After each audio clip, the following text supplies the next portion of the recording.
now I need to take a deep breath. My name is Edith Lotringer, and I'm the Israeli-American Council Regional Director of Central Florida. I would like to thank you all for coming to show your support in the evening of solidarity and unity as we stand together to honor and remember the horror that started on October 7. I am moved by the strength that unites us all. I would like to thank the families of the hostages and the survivors who are here with us tonight. Your presence here speaks volumes of courage and unwavering spirit. Your stories of bravery in the face of unthinkable strengthen our commitment to stand united against adversity. Your resilience is a beacon of hope, guiding us through the darkest times and inspiring us. Tonight is a testament to the unbreakable bonds of solidarity that unite us as a community. May we find strength in each other's stories and hope in each other's resilience. May we find peace in each other's company. Together, we will stay strong against hate and united in our commitment to build a future defined by peace, compassion, and hope. Together, we will continue to stand with Israel. Amen.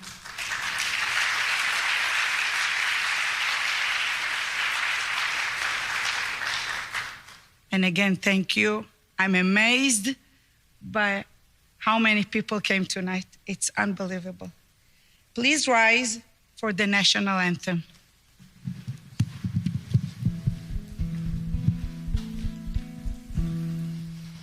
You all have to help us up here, okay?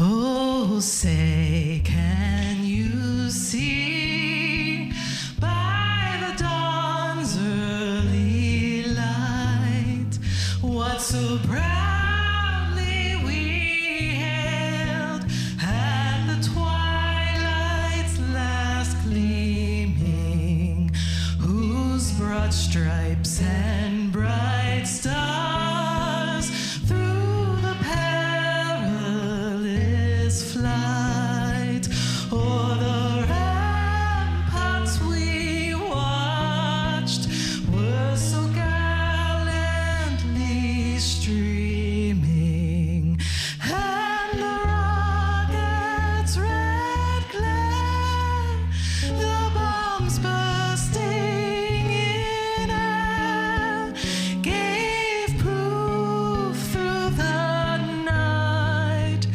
that our flag was still there. Oh, say does that star-spangled banner yet wave o'er the land of the free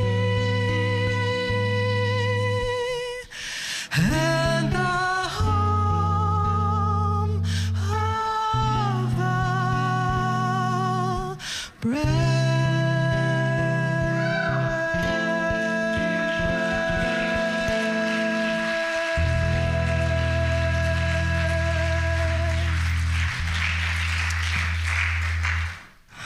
All right. I'm also introducing the next thing. I'll just do it this way.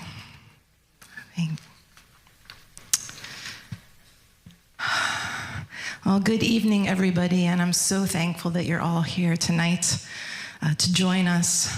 We have a very special guest who is coming up now. I would like to invite Kasim Hafitz, Deputy Communications Director for Messaging of KUFI, Christians United for Israel, to share his incredible personal journey from an active member of a radical anti-Israel, anti-Semitic movement to a devoted Zionist and an outspoken advocate of Israel's right to exist. Kasim, yes.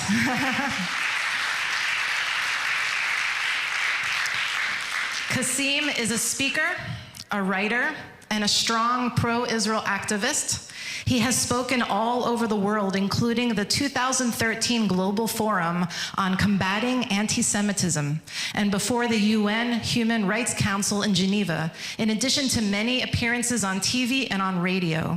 A prominent social media influencer with over 60,000 followers and a weekly podcast where he discusses issues related to Israel and the Middle East. He has been especially vocal regarding the heinous October 7th massacre and the horrific extent of Hamas's vicious sexual violence against Israeli women. Please join me now and give him a warm welcome, Kasim.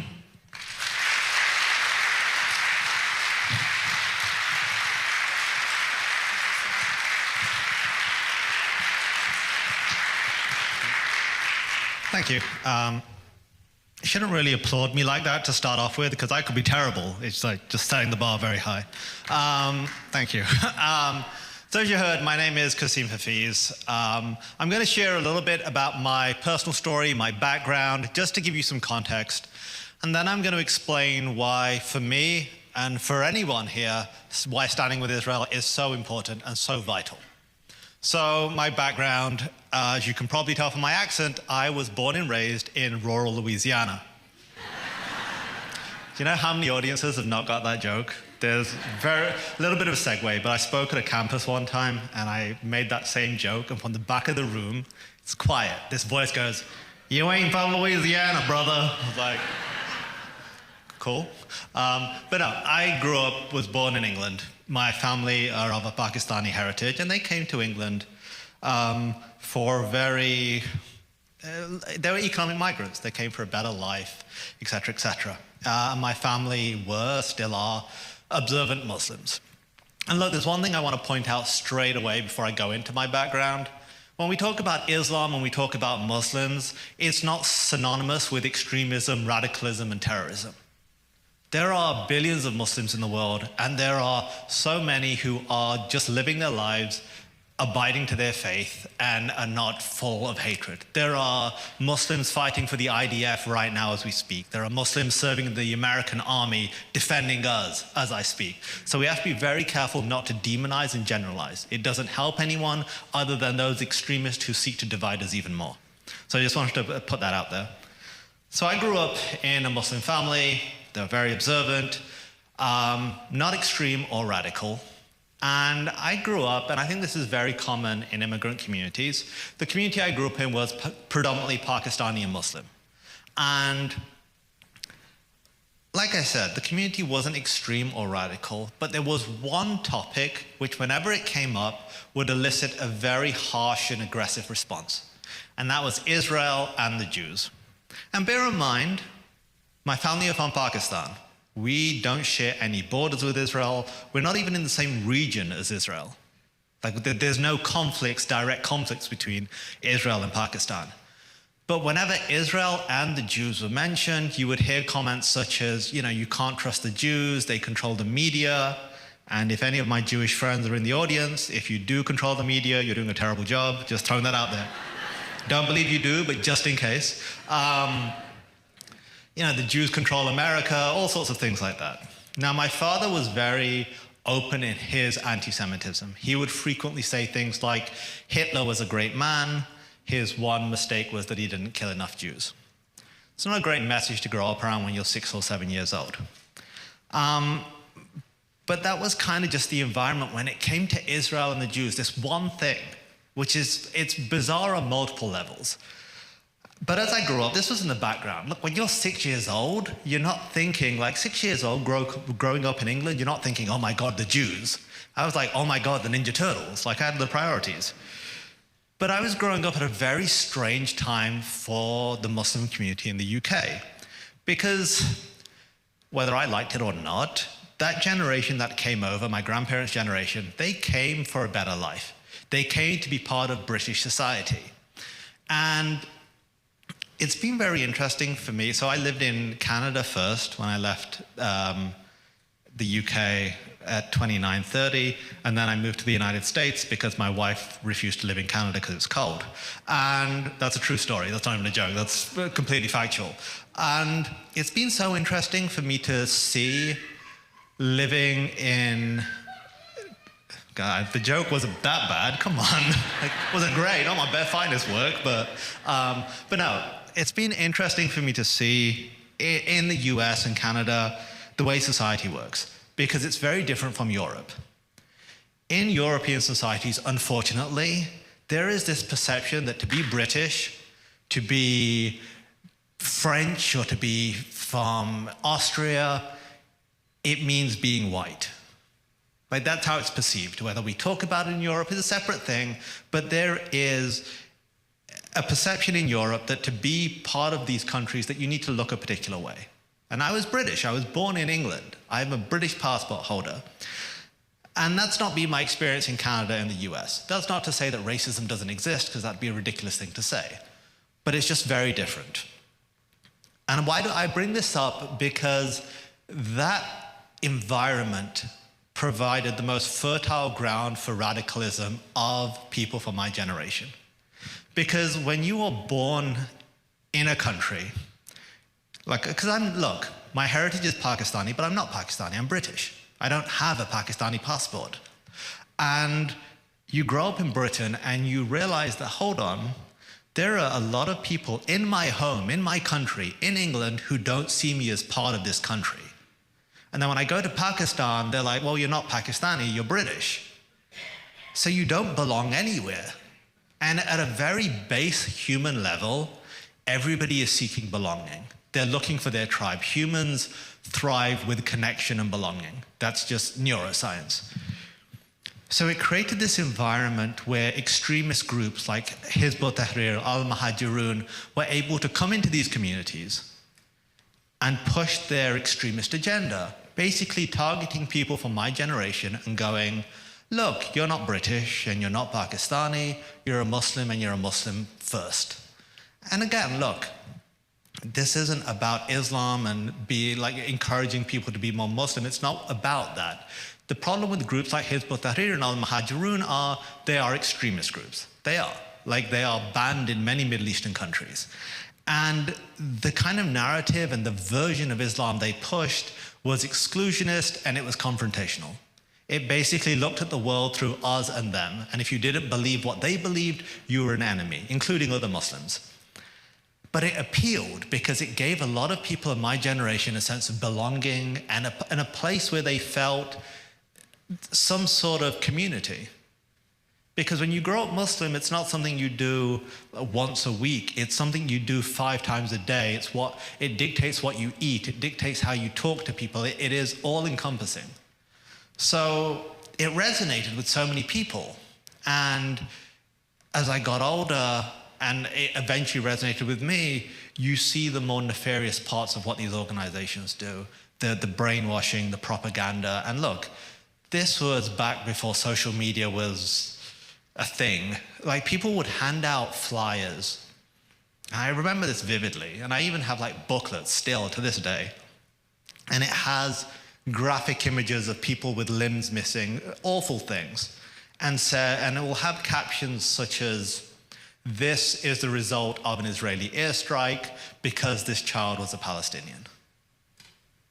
I mean, look, if you look at that at face value, you don't know anything about the conflict, you don't know anything about any side, you've never been there, you're going to be horrified. Because I don't care who you are, what you believe, what side of a conflict you are on, we can all agree that babies shouldn't be dying. That's a base, I don't care whose baby it is, I don't care who the parents are, I don't care what the parents have done, babies shouldn't be dying. I think that's something that we can all accept. And then when you paint the picture that the Israelis are willfully killing children, in my mind, the Israelis must be monsters. They're evil. Here's the thing with things like that, though, and we see it today on social media. People lie. Simply, people lie. But I have no frame of reference. This is my only exposure to it, so I'm horrified. And it's smart in a terrible way, because it's not looking to get an intellectual response. When people post these very graphic images today on social media of war and conflict, you're not seeking to start dialogue. You're not seeking to educate. I'm going to call, and I apologize for my wording, it's tragedy porn. You're trying to elicit an emotional response from a person. You don't want them to question it. You don't want them to understand what's going on. You want them to react emotionally to it so you can manipulate them. Because that's essentially what it does. You get people angry, you get people full of hatred, they are very easy to manipulate. That's why throughout human history, from the Russian pogroms through to the Holocaust, anti-Semitism thrived because the Jews were the target. Because the Jews were the evil, and they are doing these evil things, so that justifies anything we do in response. And essentially that's what that was. So I was getting more and more extreme and more radical. I went to Pakistan in 2000 to visit family, nothing nefarious.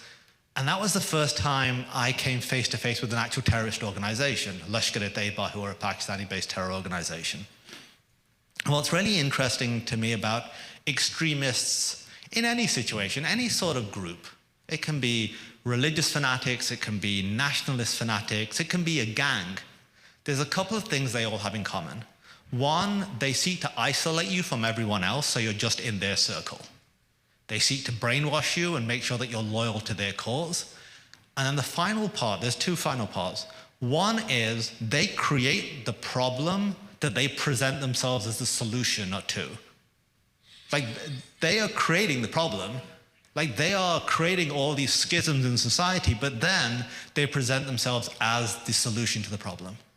And that's what the groups like Lashkar-e-Taiba did. So for me, being in Pakistan, seeing some of their very graphic imagery, images like rockets being fired at Israel and India, slogans in Urdu, destroy the enemies of Islam. Now, if you see that coming from the West, your natural reaction would be like, oh my gosh, this is terrifying. Like, what is this? But when you have been, without even realizing, and that's what is the terrifying thing, without even realizing, you have had this drip of indoctrination that you're a victim. And that's when you start to go down a strange rabbit hole. Because think about it. I was told growing up that I was a victim, okay? I grew up in an immigrant neighborhood. We had economic issues, of course, like, my family weren't doctors and nurses. My granddad worked in a factory. All those things that have encountered new immigrant communities in a foreign country for centuries. We had all of those issues. But it was painted as being a civilizational clash rather than just an unfortunate part of the immigrant experience. The challenge then becomes this victimization. I was told that I'm a victim of Western society, okay? I'm a victim of British society. Now, I don't know if you've ever been to Britain. Like, the two things I could say that I was a victim of was terrible weather and terrible food. Like, I'll give them that. Like, when you're right, you're right. But the idea that I'm a victim of Western society, like, what does that mean? Like, because genuinely, it doesn't mean anything. Like, who do I address my complaints to? Like, and it puts you in this circle of that you can't get out of, because you see yourself as the victim, you see yourself as helpless. Even if those concerns were legitimate, there's nobody to address those concerns to get them changed. So you're angry, you feel helpless, and you go round and round in that circle, when then you start to encourage and accommodate very extremist ideas that maybe violence is okay, maybe we have to do this. And with these extremist groups, and sadly we're seeing it on all spectrums now, regardless of politics or religion, the Jews were somehow involved. But going back to being in Pakistan, seeing this extremist group, rather than being, oh my God, this is terrible, I was looking at it and going, well, at least they're doing something. All of these terrible things are happening. I've seen these images of babies getting killed, and yes, Lashkar-e-Taiba kills civilians, but when you understand what's happening, you can understand why they do what they do, and that's dangerous. The minute you start justifying the murder of innocent civilians, the moment you are finding excuses in your brain, doing the mental gymnastics, you've crossed a line. And it happened so easily, I didn't even realize it happened. So when I got back to England, I started looking back into Lashkar-e-Taiba, what they stood for, and it appealed. It was even more radical than what I believed previously. And when I went to college, I became even further radicalized for a number of reasons. Because, and this was a long time ago, because it was encouraged. Like, colleges are meant to be a place of actual free speech, an exchange of ideas. Rather, there was complete silence in the face of out-and-out anti-Semitism for me. Like, we invited speakers to my college who were anti-Semitic, didn't even try and sugarcoat it. You know, like today, some people try to pretend that they're not anti-Semitic by saying they're anti-Zionist, which is ridiculous. They're the same thing. Very quick definition. Zionism, the Jewish right, the Jewish movement ideology that the Jewish people have a right to sovereignty in their biblical homeland, ancient homeland, however you want to define it. When you say I'm anti-Zionist, you are denying the Jewish people, one group, the right to sovereignty and independence, a right that has not been denied to anybody else. Pakistan got independence from India. Different African countries got independence from whatever. But you're making one exception for the Jews. And when you single out one group for different treatment from everyone else, it's bigotry, racist, xenophobic, and in this case, anti-Semitism. So you can't pretend that anti-Semitism isn't, like anti-Zionism isn't anti-Semitism. So I got to this point being on college, doing all these things at college, that I had to do more. And living in a post-9/11, post-7/7, the London attacks, it was very clear that terrorism made an impact. Terrorism made a statement. So I started looking at ways to go back to Pakistan, go to a terrorist training camp, and then do whatever I had to do to kind of stand with the Palestinians. And it's interesting, as I look back now, and look, I had all of the merchandise. Like I had the Palestinian kafaya flags, the pins, like I looked like I was going to a Bucks game, but like for the Palestinians. Like it was strange, like it's weird when you think about it. But the sad thing is, never did I really care about the Palestinians. I hated Israel. I wasn't out there going, why are the Palestinian leaders brainwashing their kids? Like, it's one of the worst cases of child abuse anywhere in the world, where you have kids watching cartoons telling them to be suicide bombers. Don't Palestinian children deserve better? When you have Palestinian politicians embezzling millions of dollars, when you have Hamas leaders who have a bigger net worth than Taylor Swift, like, we went to see her in Tampa. I know how much I paid. The fact that Hamas leaders have a bigger net worth it's mind-boggling to me. But again, let's not talk about that. Let's talk about how Israel is at fault. It's not pro-Palestinian, it's anti-Israel. And look, we just need to call that what it is. Ultimately, as I was going down this path to violence, what changed was I went to Israel. And in the limited time, I can't go too deep into it, I came across a book which made me slightly question things. It didn't change my mind, but it made me question things because I was only listening to things in my own echo chamber. And that's what happens when you start to get brainwashed. You only listen to things that validate what you believe. It's called TikTok today. So I was in this echo chamber. I read a book and I read this book not with this intellectual curiosity, it was arrogance. I was a student, I knew everything, I'm going to dismantle the Israel arguments. But it gave me perspectives I'd never come across. Here is me, this activist who's ready to die for my cause. But I had no idea that the Jewish people had a 3,000-year-old link to Jerusalem. No idea. That was like insane to me. And so many other things. This kind of road, eventually, just trying to, again, it was to confirm my own bigotry and hatred. It wasn't a search for truth. Led me to Israel. Went in 2007, spent 8 hours in security.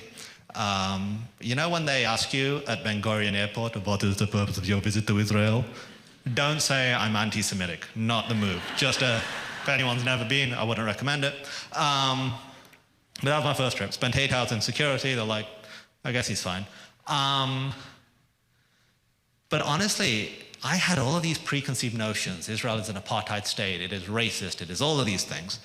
And it just simply isn't. Seeing it with my own eyes, talking to Israelis, Arab Israelis, Christian Israelis, meeting Jews from like Guatemala. I mean, it was mind-blowing to me. And it was just something that was so at odds with everything I'd ever been told. And it was just crazy to me. There was a moment at the Western Wall. I didn't even really know what I was doing because like I'm just standing there. It was strange. But there was this moment when I realized that I've been in Israel for a few days. Here are people I hated and wanted to murder. Here are people I celebrated when they were being killed in the Second Intifada, when buses were blowing up in Tel Aviv with pregnant women and children, and I was justifying it. And I hate them for no other reason than I was told that they were a particular way. I'd never met anyone Israeli. I'd never met anybody Jewish. But that level of hatred had consumed me. And it's a horrible place. It's a good and horrible place to be in, where you realize you're wrong. But then you're like, what do I do?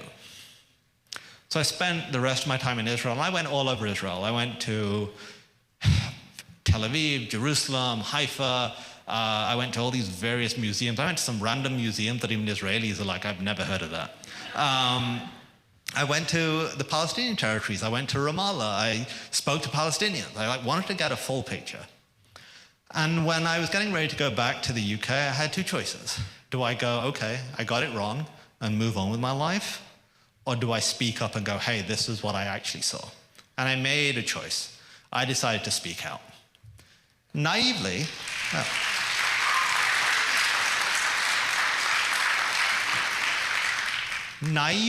I thought, it's no big deal. People are going to be cool about it. Not so much. So like I said, I went to Israel in 2007 for the first time. I've been many times since. I was there in December. In that space of time, I left the UK, don't speak to most of my family. I only speak to 2 members of my family. Got a lot of death threats. Get a lot of death threats from people who don't use spell check at the moment on social media. Little bit offensive, not gonna lie. Like, if you're gonna threaten someone, give them the decency of spell checking it. Like, I don't know. You know, when they spell your name wrong, I'm like, you're not even trying. Like, this is not okay. But look, I speak at college campuses for CUFI, for Christians United for Israel. Like, I've had challenges at campuses with hostile students and all these things. A lot of my life has changed because of it. I'm no longer Muslim today, which is a choice I made based on my own convictions. And look, do I regret the choices I've made, given everything that's happened, having to leave the place I grew up in, my community that was such an important part of my life, having bad relations with my family because of this choice? No. Look, it's not easy, but it's the right thing to do. And that brings us to October 7th. Oh.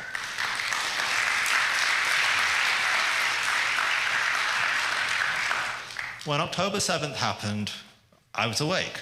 We had just come back from a friend's birthday party, and I do some of our social media for the organization I work for, and rockets were being fired. So I literally said to my wife, I was about to go to sleep, I was like, I am going to make sure I post about this, do some updates, then I'll come to bed. I did not go to sleep that night because, as anyone who was watching it, the horror didn't stop. We just saw it get worse and worse with every passing minute. And then in December, I went to Israel. I went to Kfar Aza, one of the kibbutz which were attacked by Hamas. And I went into it with this approach of, I've seen some awful things in my life. I've been to war zones. I've been to actual refugee camps on the Pakistan-Afghanistan border.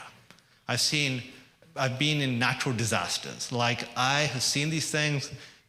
It's not going to be easy, but I'll be okay.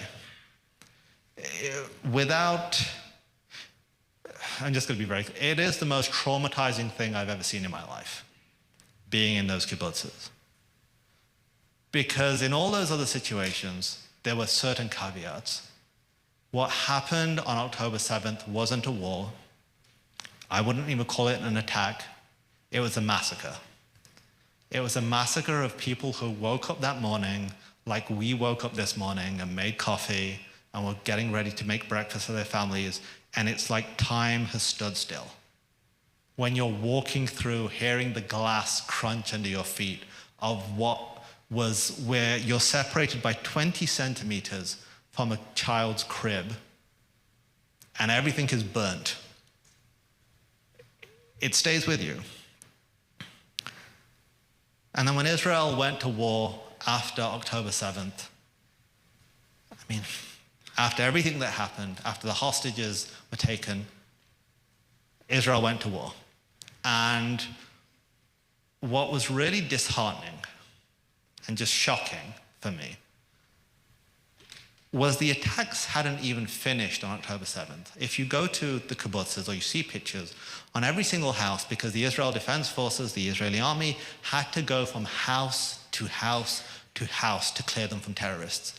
And as every house they went into, they would write on the door that it was clear. And some of those dates are as far as October 11th. So 4 days. And I'm sure in other communities it may have been longer.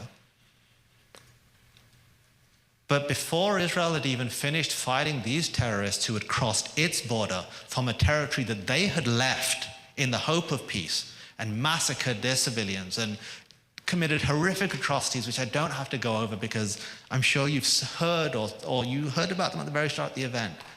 There were people in the streets of America, in Canada, and London chanting support for Hamas, a genocidal organization which is pledged to destroying Israel and murdering the world's Jews. Look, I don't care where you stand on the side of this conflict. Look, it is complicated. Simple as that. Some people know a lot, some people don't know much, but there are some things which are ironclad, which I don't think should be up for debate, and the fact that they have been is mind-blowing to me. We can all, and should be able to say, civilians dying is terrible. Like, nobody wants to see innocent people dying, regardless of what side they're on. That's just a reality for me. But we should not even question the fact that when a terror attack, an atrocity, a massacre like October 7th happens, if we cannot condemn it, there is something deeply broken in our society. If you have to condemn it with a but, if you have to condemn it with a I can understand, if you have to say any other words other than this is disgusting and this is not acceptable, there is something deeply wrong with you. I'm sorry. It's as simple as that.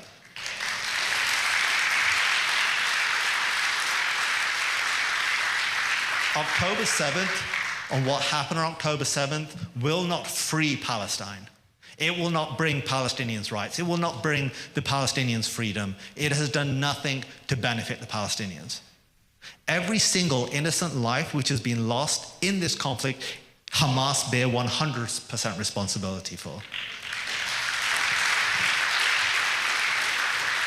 And like I said, look, every single human life, innocent human life lost is a tragedy. But there is a huge difference between an IDF soldier who literally the head of urban warfare at West Point wrote an article where he went, never in the history of modern combat has an army gone to the extent that Israel has to prevent civilian deaths. There is a huge difference between an IDF soldier going to those lengths to save human life and that Hamas terrorist whose only goal was to rape and murder on October 7th, civilians and kidnap children. There is a massive difference, and you cannot draw any equivalency between the two. So it comes down to this for me, and I will wrap up here. We have a responsibility. It's twofold. We have a responsibility to stand up for what's right. If you want a better life for Palestinians, you want to see the end of Hamas. It's as simple as that. If you want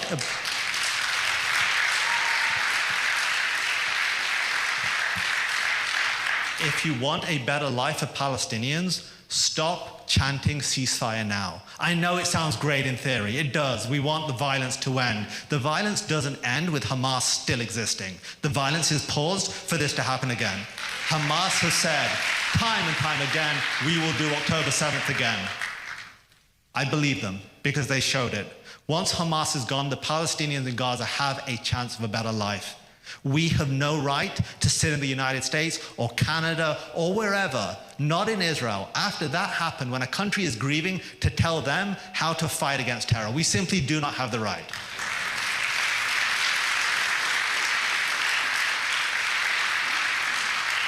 And like the final thing I want to say, and this is particularly to non-Jewish friends here, as somebody who works for a Christian organization, and my non-Jewish friends who are here, thank you for being here.